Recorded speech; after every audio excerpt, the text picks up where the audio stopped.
Council. Good evening, David. Good evening, Mayor and fellow council members.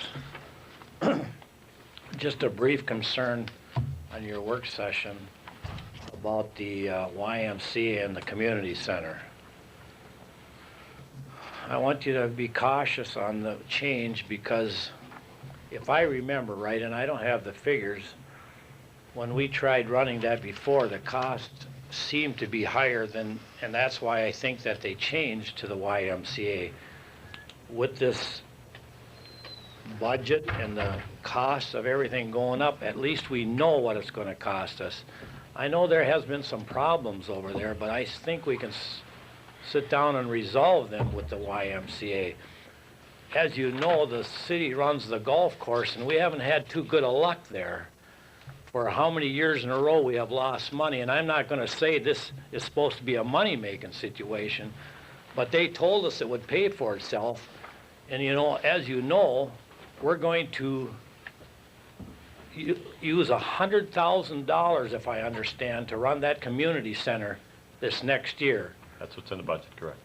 Is that correct? That's what I understand is in the budget. Right, and so from when our last city administrator, one before that, said that the functions at the community center would pay for the community center and we would never have to, you know, and that same tune was at the golf course. So I'm very concerned when we have city employees running the community center. I think our costs are going to be higher because of insurance and, you know, all the, so I just be careful.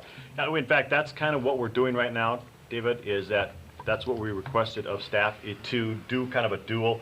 Right now we're working with the Y to solve some of the problems. Also, just let's see what the costs would be. We're not saying we're going to do anything, but we just want to, you know, have that back there. So we, you know, because we've heard about it before, we want to say, okay, just what is it going to cost us, or would it cost us? Right. Should we do that? And without that information, we have nothing to go on. And just one other note, just because we change management or whatever, that isn't going to make all our problems go away over there. Some of those problems, you know what they are, and I don't want to bring them up. Them are going to be problems down the line, you know, with juveniles and things like that. And we do have to, yes, I agree, we do have to do something about it. Councilmember Quick? Would you clarify which administrator made that statement? Chuck Whiting, He did. yes. In fact, I had a meeting with Chuck here a while back and discussed some of those things. I went out to Hudson, Wisconsin, and I brought that up. So, thank you. Thank you, I just David. wanted the clarification, Dave.